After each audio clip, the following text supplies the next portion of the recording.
Good morning, everyone. Thank you for joining us this morning for another great spotlight session. Today's guest, we have Bill Sokol, or should I say William Sokol, who's going to give us a presentation on foreclosures. As you can see here, he'll give us more about his background and everything that he does. I'll let Bill go ahead and take away. Bill, thanks for joining us this morning. I appreciate it. Yeah, good morning, everybody. It's happy Friday. It's nice to be here. Just by way of introduction, again, my name is Bill Sokol, owner of the Sokol Law Firm. Been in business since 2007. I've always been a real estate attorney from the day I formed my own law firm, and we're a full service real estate law firm. So, anytime you think real estate or real estate law, I want you to think of me. We represent buyers and sellers. We draft every kind of legal document you would need. We do contracts. We do hundreds of deeds every month. It's leases. Any possible legal issue when it comes to real estate, other than litigation, is something we would handle. But for obvious reasons, my name has become synonymous with distressed homeowners, short sales and foreclosures. And that's what I'm here to talk about and teach about today. Since we've been keeping records, we have closed over 3,500 short sales. So we have an intense amount of experience in dealing with these issues. And today, I'd like to give you some of the knowledge I've accrued during my career in handling these types of deals. So today's presentation will focus on four main issues. The first thing we're going to talk about is why it's important to have an attorney on your side when you have a listing that is going to be a short sale. Then I want that I see agents fall into, and I hope that when we work together, we'll be able to avoid these. The third thing I'm going to go over are helpful tips, things that we can do together to help ensure that our sale transaction gets to the closing table. And then the last thing I'm going to go over are the legal ramifications of doing a short sale. Now, when I go over the legal ramifications, it's not for the purpose of you to then go out and start giving your client legal advice. In fact, it's for the opposite. It's just so that you know more about the type of transactions that you're handling, and each of the legal ramifications has a special takeaway that realtors need to remember.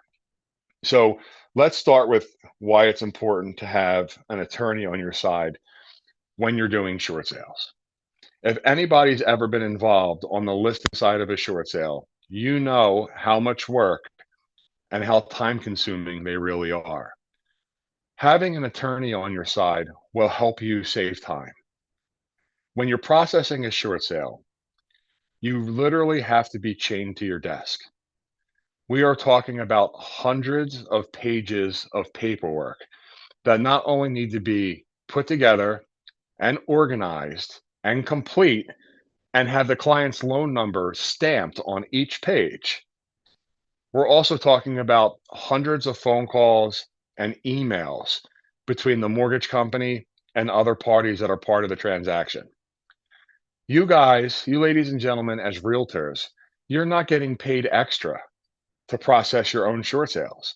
It's not like your commission goes from 6 to 8% because you're doing all this work.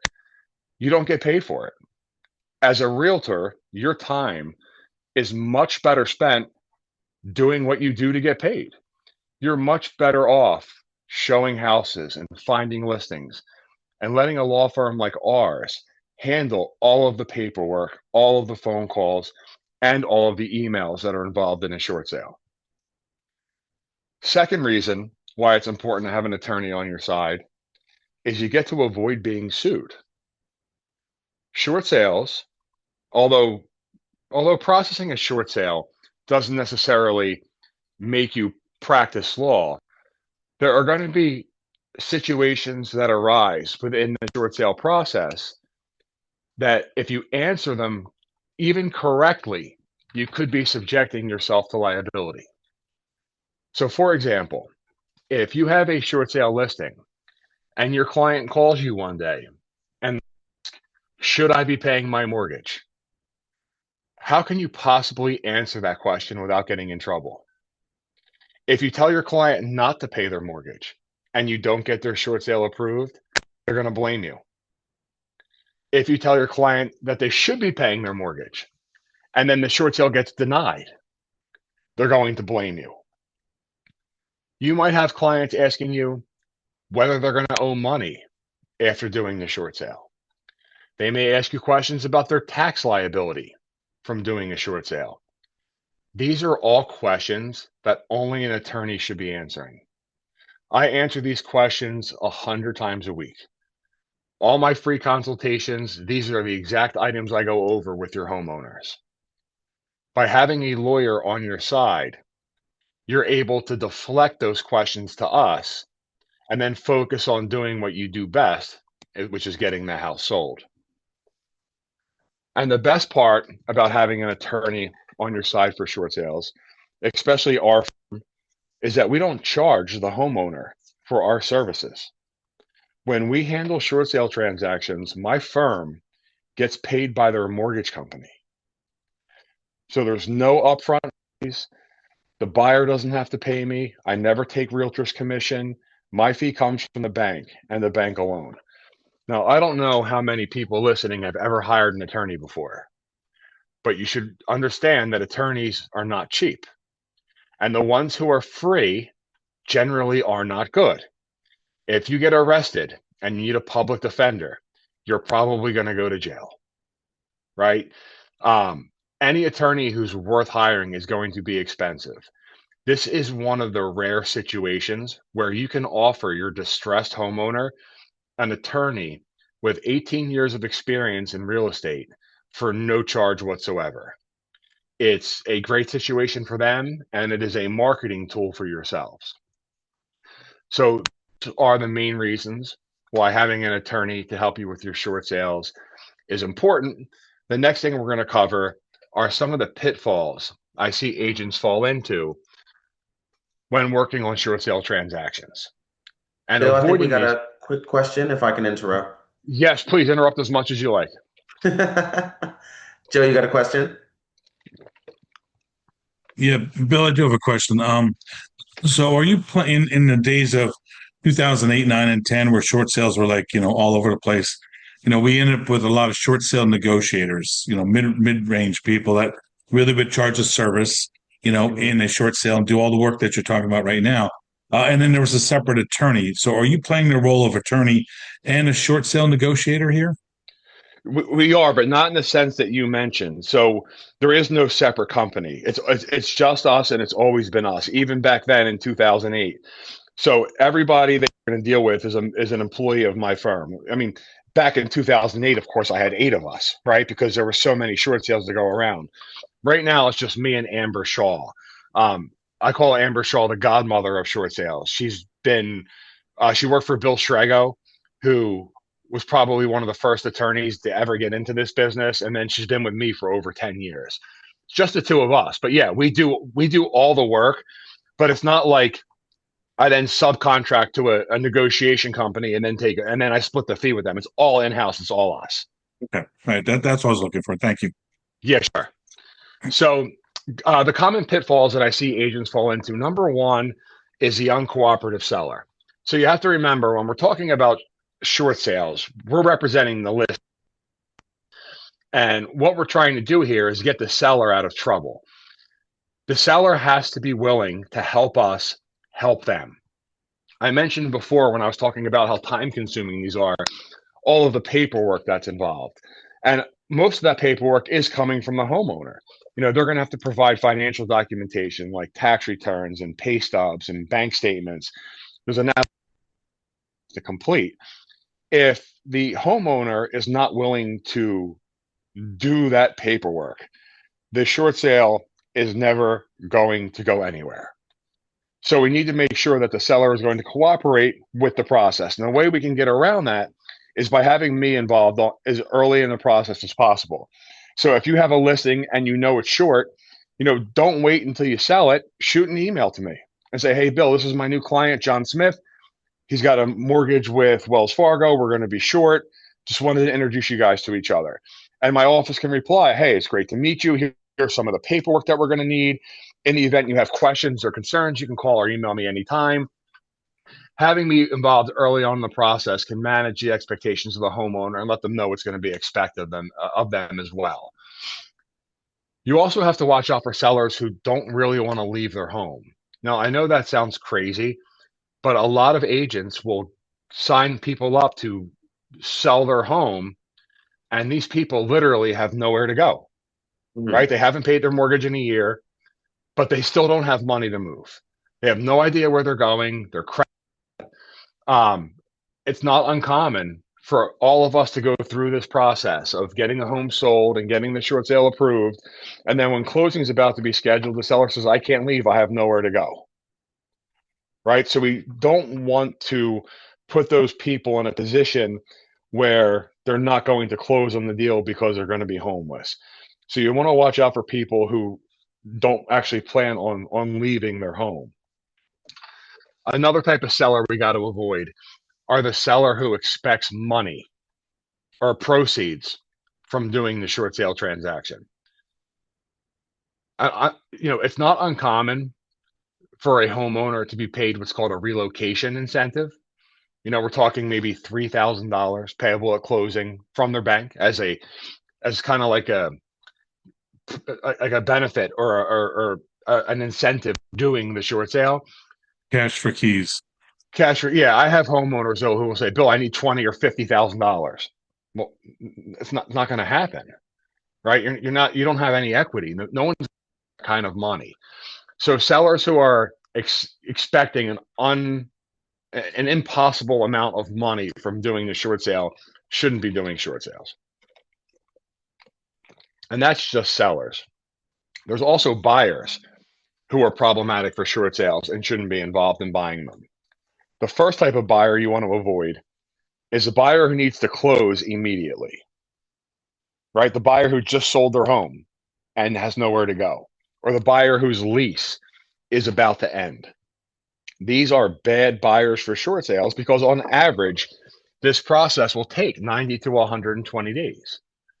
And if a buyer is putting an offer in August with the expectation of being in the home by September so they can district, it's just not reasonable and it's not going to happen. Buyers who won't or who are unable to wait out the process are going to put undue strain on the transaction and end up walking away from it anyway. You also have to watch out for buyers who can't pay their own closing costs. You have to remember in a short sale, all of the expenses of closing are coming out of the bank's proceeds. So we're talking about a 6% commission right off the top is going to the realtors. And then you have my fee as well, which is on average at least a couple $1,000s paid by the mortgage company. And then you have the other traditional closing costs like transfer tax, outstanding real estate taxes, lienable utilities. There's just not enough money to give a buyer 6% to pay their closing costs. There are a ton of rules, specific rules, on how seller concessions apply to short sales. For purposes of this presentation, I want you to either avoid them altogether or never go higher than 3%. 3% can probably be approved more often than not. But when I say more often than not, I don't mean 90% of the time. I mean like 51% of the time. Better to avoid seller concessions in short sales, but if you have to have one, don't go over 3.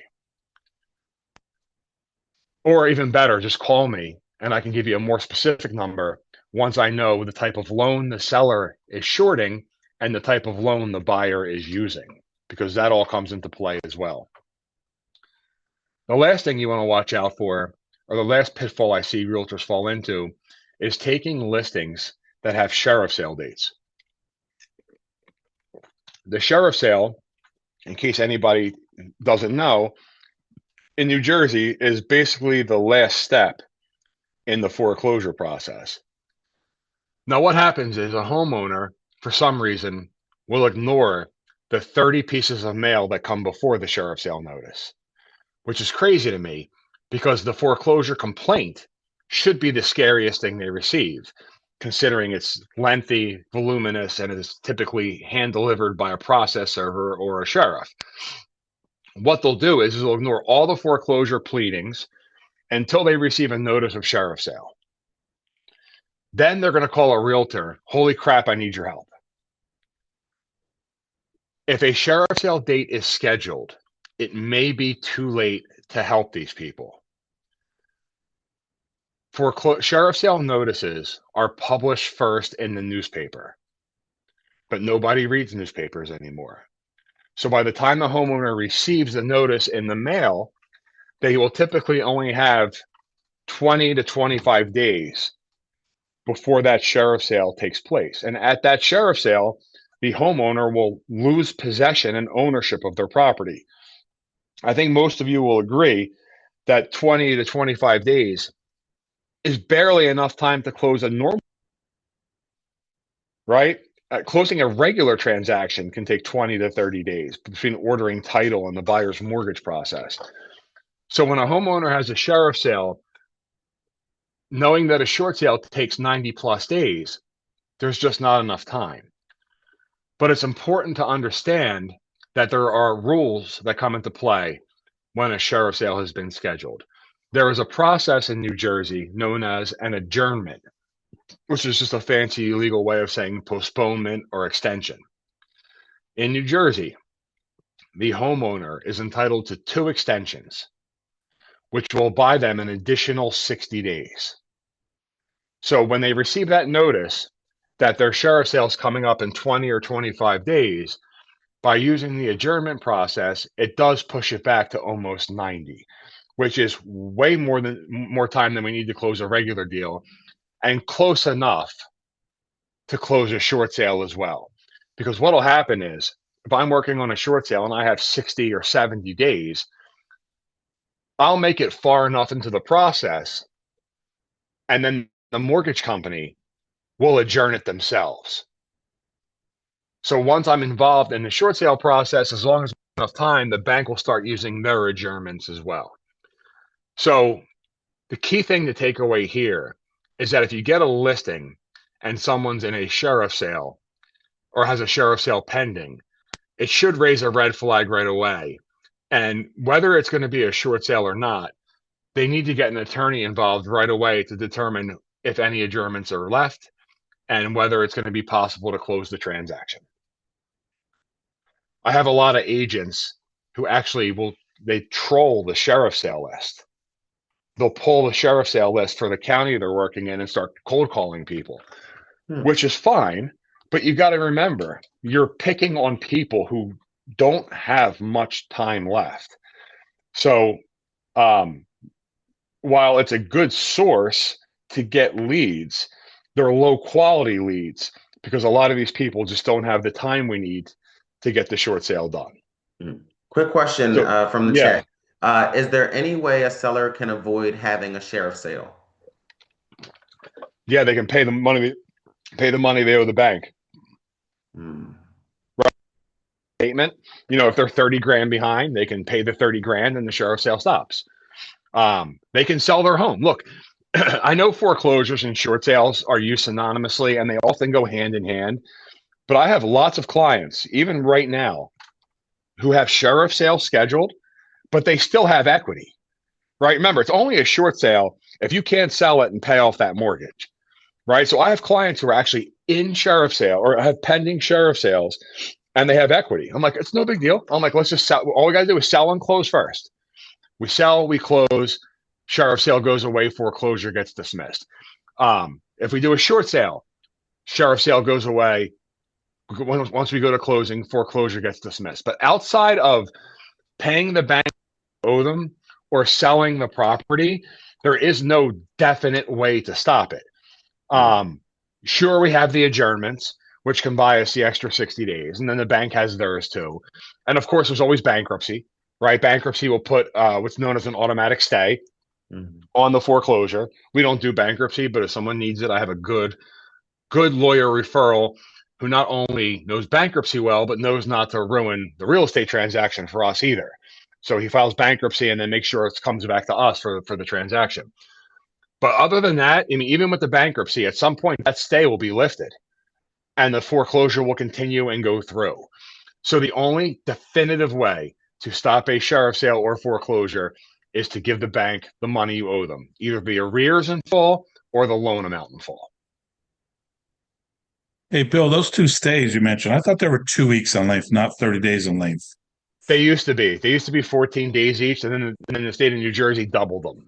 Okay, so now they're 30 days. Okay, good to know. Good Yeah, to know. it was a Thank it you. was a big it was a big thing because when the adjournments were only 14 days each, it really didn't help me much, right? Because even using the adjournments, it bought me like a maximum of A month. the 2 week, yeah, exactly, which was never enough time. So when the state of New Jersey amended the Fair Foreclosure Act to essentially doubling the time, to me it was a big deal because it makes a lot of difference in the short sale processing world. Yep. Great. Thanks. Sure. So those are the common pitfalls, things you definitely want to try and avoid. The next part of the presentation are helpful tips, things that I think agents can do to help increase the chances of the short sale being approved. So the most important part of the short sale is selling the property for what it's actually worth. A lot of times agents will call me and say, Bill, I got a new short sale listing. What should I list it for? Well, I mean, list it for the same amount you would if it wasn't a short sale, right? You want to try your best to list and sell the property for fair market value. Accepting an offer is low is going to end up in a counter offer or a rejection. I'm fairly certain most realtors don't feel like doing the same work twice. Just as much as I don't want to have to process the transaction twice. Selling it for fair market value gives you the best chance of getting to the closing table. And speaking of fair market value, the reason why that's important is because once I'm working on the short sale, the mortgage company is going to do a valuation. That valuation could be as intense as a FHA certified appraisal. It could be as informal as paying somebody to drive by the house and say what it's worth.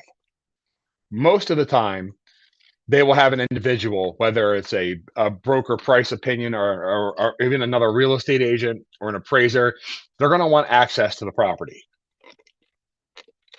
I know this because they call me to get access to the property. Of course, I don't have access to the property, so I connect my listing agent with the mortgage company or the appraiser so that access can be coordinated. I know how easy it is just to give the appraiser the lockbox combo and tell them to have a good time. I highly recommend not doing that. I highly recommend that you be there for the valuation, whether it's a BPO or an appraisal. Meet that person there. And I want you to bring any information you have or any proof that supports the price at which you sold the property. You may have lots of information. You may have an inspection report or an appraisal from a prior transaction that fell through. You might have repair estimates that the homeowner has done. And even if you don't have those things, you have comps. You have any reports you can bring on why you sold the property for the way it was. You have listing histories, showing feedback. And even if you don't have those things, stop at Dunkin' Donuts, get a box of donuts, a cup of coffee, and leave it on the kitchen island for the person. You have to understand how important this individual is. If you sold this short sale for $300,000, and this person doing the valuation tells the mortgage company it's worth $300,000, I can guarantee your short sale gets approved. However, if the person doing this valuation says the house is worth 220, or is worth more, or is worth less than what you sold it for, I can almost guarantee it's going to be denied. So you as a listing agent have a chance to meet face to face with essentially the most important person in the short sale process. Take advantage of it. The most successful agents in doing short sales know this, and they always attend the valuation. In fact, I work with investors who buy short sales, and they don't even want the agent there. They want to be there themselves. The buyer is going to go, and the buyer is going to bring comps and repair estimates because that buyer knows as an investor, how important this step is in the process. And by them going there, they realize they have a chance to prove that they're paying a fair price for the house. So attending the valuation is one of the most important things a listing agent can do. The third helpful tip is using a title company that we like. I say push our title company. I don't own one. And I have affiliations with all the big ones. I work with all the big title companies in New Jersey: Foundation, Surety, First American, National Integrity. Chances are, and then the in-houses, Weichert, Trident, and then JVs. So chances are that you and I like the same title company. And I want to try and use them in the short sale transaction. Now, we can't force it because we're on the selling side, but we can ask the buyer's agent or the buyer to let us order it. And the reason this is important, number one, I need a title commitment as soon as possible. You cannot expect your client to know what a lien is or to even know what a mortgage is. I've had homeowners swear to me that home equity lines of credit are not mortgages. And they didn't think they needed to disclose it to me. It absolutely is a mortgage, and it absolutely needs to be paid at closing. So having a title report as early in the process will let me know exactly what I'm dealing with in the short sale. The second reason why title companies are important to me is because we have less problems working with companies that we have a reputation with. When you're doing a short sale, even after it's approved and closing has been scheduled, you need to submit to that mortgage company a final closing statement anywhere from 1 day to 3 days prior to closing. They need to approve the final number to make sure they don't differ greatly from the initial numbers I presented at the beginning of the process. Title company that we have a reputation with, I'm not going to have an issue in getting a HUD or an ALTA or a C a day or 2 days or 3 days prior to closing because they know me and they know it's important. I can't tell you how many short sales I've closed where I get the final closing statement for approval at 10 a.m. and the closing is scheduled for noon. That gives me 2 hours to get the settlement statement approved when the mortgage company requires 48 to 72 hours. Not enough time. I'll still get it approved. Don't worry. I mean, I'll get it done. But you're going to be sitting at the closing table all day waiting for the bank to approve that ALTA. So having a title company that, and I'll always defer to my agents. You know, if you say, "Hey, Bill, I love Surety. Hey, Bill, I love Foundation. Hey, Bill, I'm a Weichert agent. I use Weichert. Hey, Bill, it's KW. We have an in-house with Dream Home Abstract. Awesome. Let's use them." Right? Because I guarantee I've used them 100 times before. It's important to the process to have our title company involved.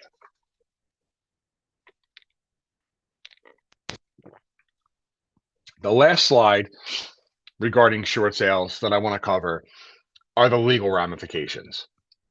I mentioned before that this is just for general knowledge, not to start going out and giving your clients legal advice, but each one of these does have a very important takeaway that real estate agents need to remember. So the first thing that a homeowner is going to have to deal with if they do a short sale is credit damage. Short sales, although better than foreclosures for your credit, are still considered a negative item. A short sale gets reported as a settled mortgage account. And whenever you settle a debt, if you did not know, it is not good for your credit. The key takeaway for agents here is that the homeowner is not going to be able to get another mortgage for a couple of years. So if you ever have a listing and it's a short sale and the homeowner expresses the intent of buying a new house when the short sale is completed, you're going to want to refer them to my office for a consultation so I can explain to them that they're more than welcome to look at houses, especially if they have the cash to buy one, but they're not going to be able to get a mortgage for a couple of years. You do not want to lead your clients down the road thinking they're going to be able to buy something as soon as a short sale is completed. The second thing you want to watch out for is the second legal ramification that our clients are going to go through is the debt forgiveness issue. Most people incorrectly assume that if you do a short sale, you will not owe the bank any money. And it's a common misconception for a good reason. It's a common misconception because almost every short sale I've ever done has resulted in the homeowner not owing any money to the bank. Most short sales will give you a complete efficiency waiver in writing. In other words, the short payoff letter will state, plain as day, that the balance of the debt is being canceled and forgiven. I would say 99% of short sales have that result. But because it's not 100%, you need to be careful. The key takeaway here is never to tell your clients that if they do a short sale, they will be off the hook for the mortgage debt. Throughout my career, I've had a handful of short sales where the homeowner either had to bring money to closing or pay money after closing. Sometimes the mortgage company requires them to sign an unsecured promissory note for the balance. Banks like TD Bank in the past have just said, we'll approve the short sale, but the client still owes us the money, and they don't make them sign a note. It just goes to collections. And then you have banks like Citizens Bank, who will sometimes make homeowners bring money to closing to reduce the amount of their loss. The good news is that I haven't closed a short sale where the homeowner had to pay anything in years. I haven't seen a note or anything complete deficiency waiver in years. There was a time when they were very common. Now they are extremely rare. I don't know what the future holds, whether they may go back to asking for those things. You can never tell where the market's going to take us. So it's important never to promise people they will not owe money. If they ask that question, you can refer them to me and I can explain in detail what it's been like in my career. The final ramification homeowners are going to go through is there's going to be an income tax consequence. It should come as no surprise that when you sell a home, there is always some type of income tax consequence. Now, what we're not going to talk about are capital gains and capital losses. That's not what we're talking about when we're dealing with short sales. We're dealing with another type of tax consequence. And that tax consequence results from cancellation of debt income. Now, I'm fairly certain everybody listening to me right now gets a 1099 from their brokerage. That's how they report their income to the IRS. When you do a short sale, the homeowner will get a 1099, a 1099-C, C standing for cancellation of debt. The IRS considers canceled debt to be taxable income. So, for example, if I do a short sale and my client owes their mortgage company $500,000 and the short sale closes at $400,000, our client is going to get a 1099-C for $100,000, meaning that they made $100,000 off of that transaction. And the IRS will expect them to report that as income and then pay taxes on it. Key takeaway here for realtors, couple of them actually. Number one, even though that is the rule, there are three huge exceptions to it. Exception number one to paying this type of tax is a principal residence exclusion. If the short sale involves a person's principal residence, this tax does not apply. That is going to cover probably every short sale listing you ever do. But let's say you have a client who's doing a short sale on an investment or a vacation home. I've done them before for people. How do they avoid this tax? Well, they avoid this tax by proving their insolvency. Now, insolvency, just another fancy word, It means that the person has more debt than assets in their life, meaning their life is underwater. Not just their house being underwater, their life is underwater. If you're doing a short sale on an investment property or a vacation home, chances are you're insolvent, because if you're not doing the short sale. You're keeping the investment property or you're keeping your vacation home. So almost every single client short selling an investment or a second home is going to qualify for insolvency.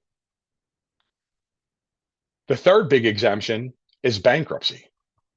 I get quite a few clients coming out of Chapter 7 bankruptcy.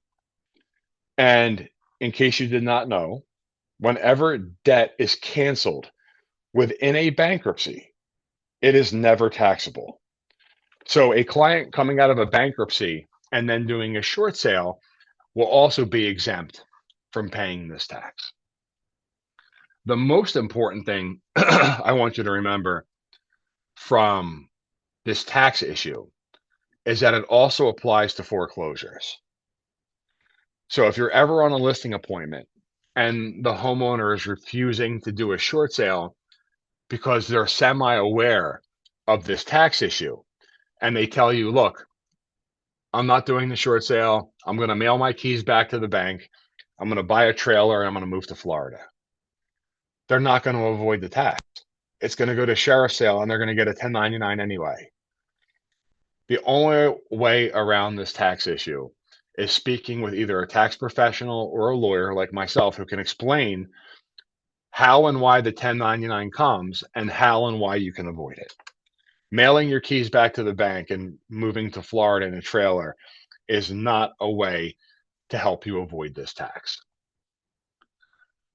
That is the entire presentation on short sales.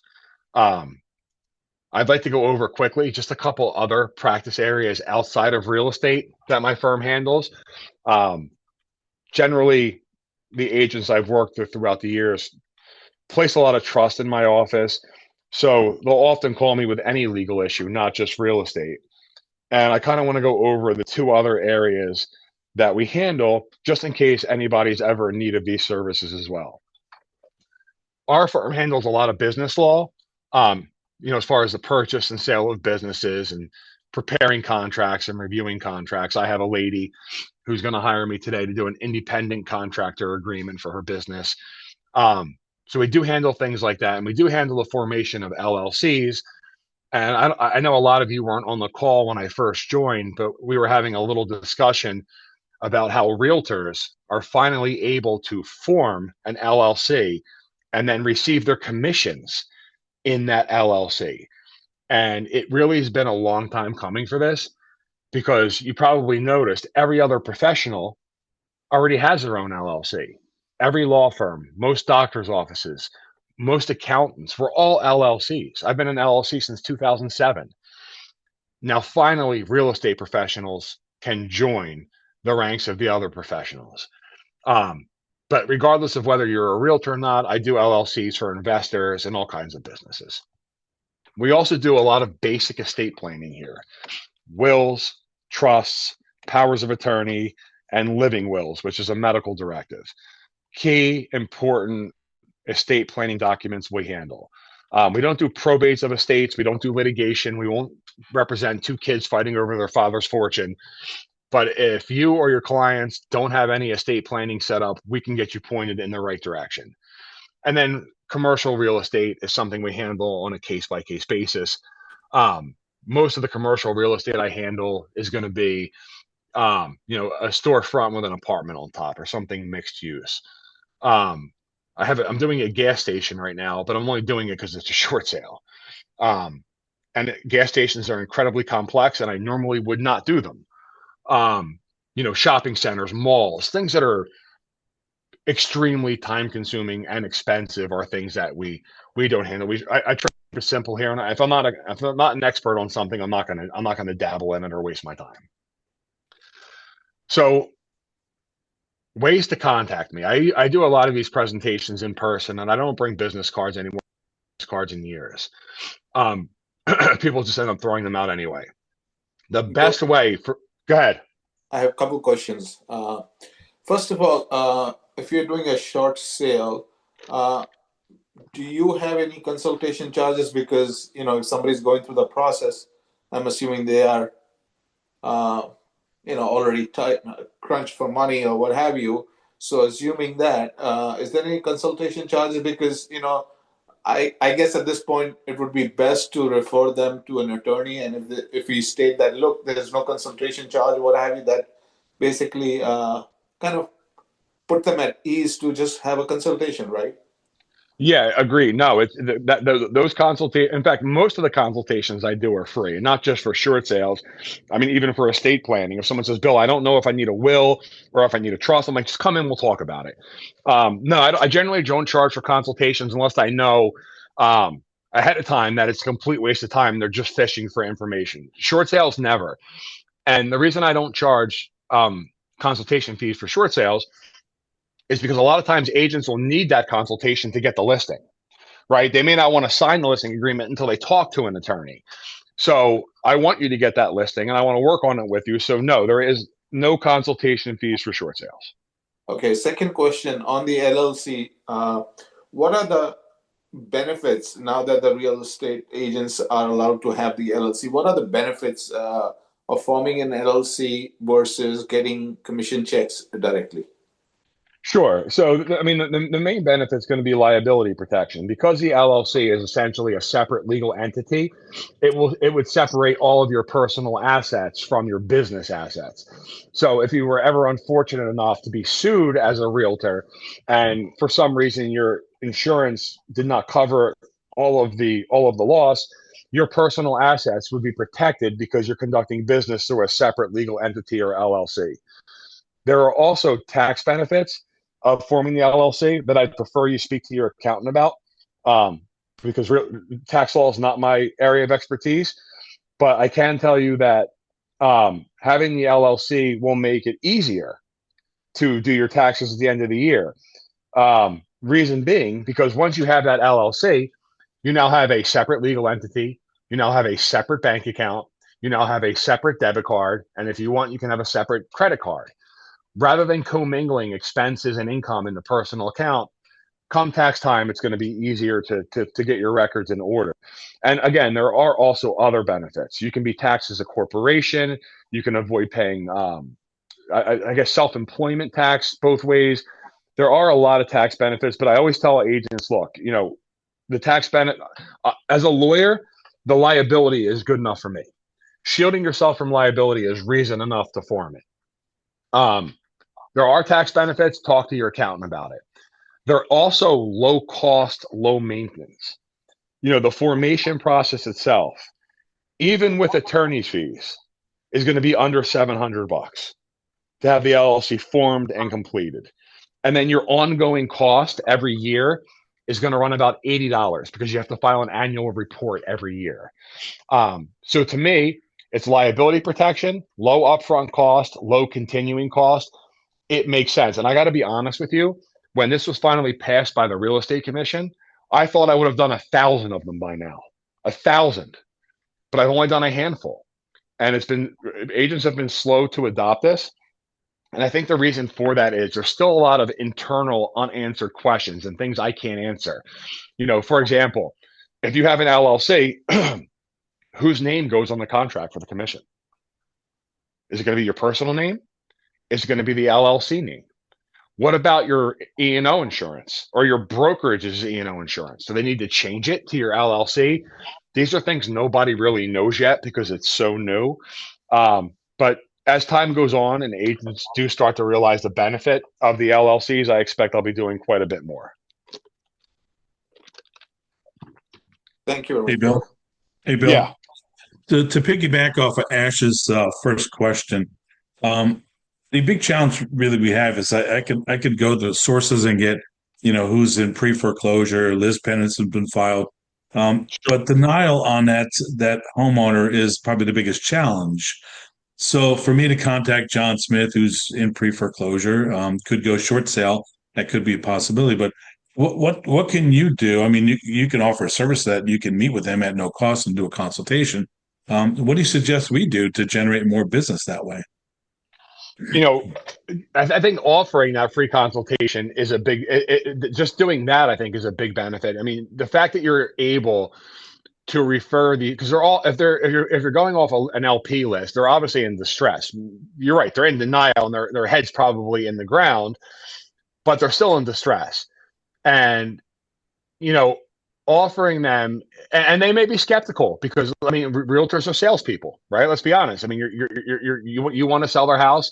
Um, I guess I'm a salesperson to some extent too, but I'm not trying to sell people on a certain avenue. The bottom line is most of these people don't have any other options anyway, right? So I'm selling people something they absolutely need, right?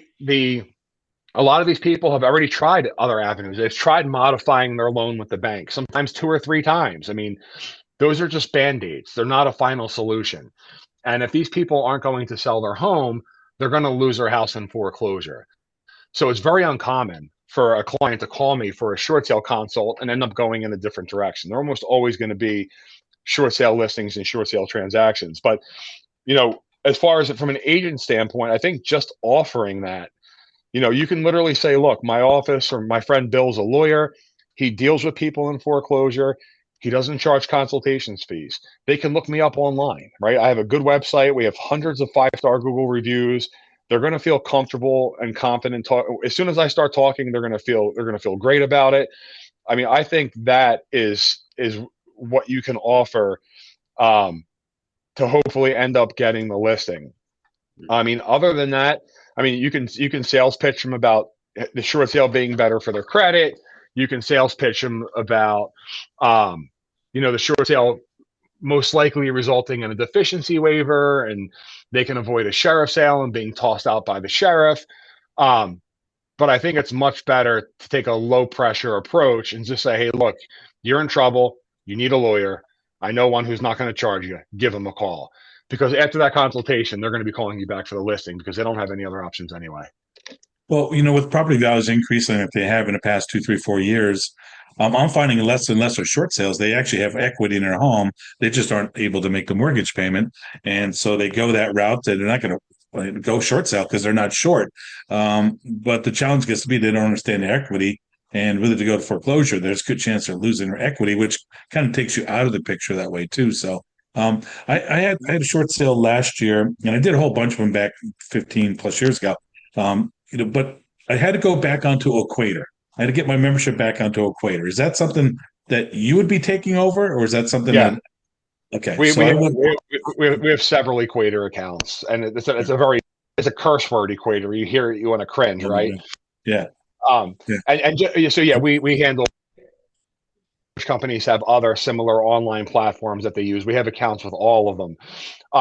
But just going back to your other question about the people who are in foreclosure and have equity, you want to refer them to me as well. I actually have a ton of clients right now in foreclosure with equity, and we're just trying to close their before it goes to sheriff sale. So what they're doing is they are hiring me and they are paying me a closing out of their proceeds. But what I'm doing is monitoring the foreclosure, making sure the timelines are where we need them to be, and then obviously representing their interest in the contract and the inspection and closing and doing the seller processing and getting doing the deed.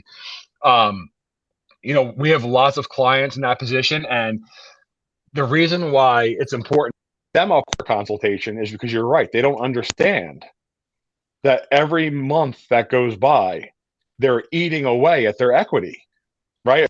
Paying their mortgage, they're missing interest payments every month. So every month their payoff is going to increase by that interest payment. Their escrow accounts are going to deplete to zero. And then the bank's going to start advancing their tax and insurance payments. And then there's the cost of collection with their attorneys filing complaints.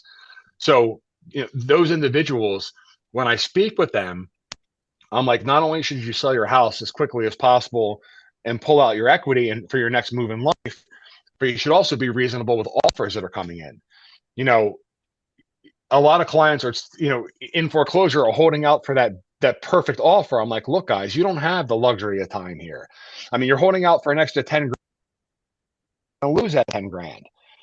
So you want to take what you can get when you can get it, and you want a solid buyer and you want to close. So even those consultations are free because I end up representing them as well. Um, so good points. Yeah, great. Thank you. So Awesome. just back to the last slide, just so you guys know, if you're a realtor, you can text me. Text messaging is great. I'm getting text messages on my computer as I'm doing this presentation. Emails are great for clients, and my website even has a scheduling feature if your clients want to go online and book an appointment. So those are the best ways to contact me. I do have an office. I have like 7 office lines, but I prefer my cell phone. Cool. Awesome. Bill, I really appreciate you coming on and giving us all this great information. I definitely learned a lot today about short sales and, the process and things like that. So I Good. do appreciate all of this information. Happy to be here, guys. And once I disconnect, I'll be doing short sales the rest of my day. Awesome. I'll definitely give you a call to have you back on for maybe to talk about LLCs as well Sure. in the near future. I'll be here. Awesome. Well, thanks a lot, guys. Anyone else have any questions, comments, concerns? Thank you. No, everyone's good. Thank you. Thanks. Thank you. Awesome. Stay Thanks Thank for you. tuned, coming, Bill. I everybody. really Thank you. appreciate it. And hopefully I'll see you all on the 30th at our Halloween happy hour. Bill, you're also Thanks, guys. invited too if you want to come by. Sounds good, guys. Thanks again. Have a Thank great one, you. guys. Thank you. Thank you.